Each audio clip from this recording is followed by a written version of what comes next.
Hey guys, welcome to iDelicious and I'm Aditi, and today I have DIY Eggless Chocolate Cake Mix recipe for you, which you can have on hand, add a few easily available wet ingredients to it and whip up a super tasty chocolate cake in no time.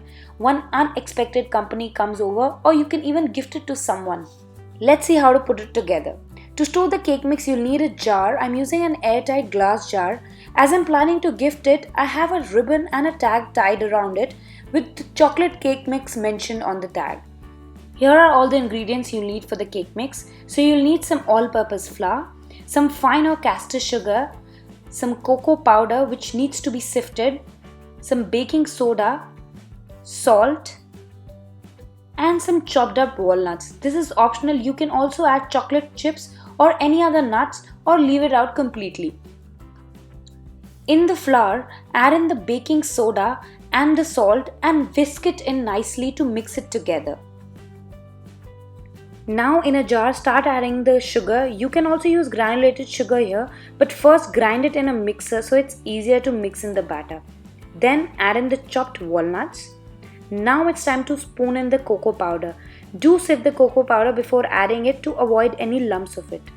I could have mixed the cocoa powder with the flour, but I like how it contrasts in the jar and it looks prettier. Finally, add the flour mix to the jar. And you're done with the cake mix. That's how simple it is to make it. If you want to gift it, write a small note as to what the person needs to do to make a cake out of the cake mix. I'll include what to write in the description box below. Let me show you how to make a cake out of the mix. You'll need some yogurt, some vegetable oil, some milk, and some vanilla extract. I also have some extra chopped up walnut to sprinkle on the top, but that's completely optional. In a bowl, empty out the cake mix, whisk it in so that everything is nice and mixed through, and then add in all the wet ingredients.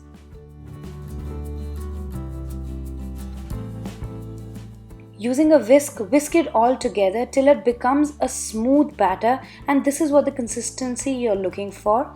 Scrape the bowl with a spatula and then line an 8-inch square or round pan with some parchment paper and oil and transfer the batter to it.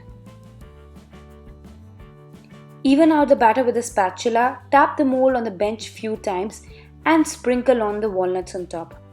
Bake this cake at 180 degrees Celsius preheated oven for about 35 to 40 minutes or until the top is springy to touch or a knife inserted in the middle comes out clean.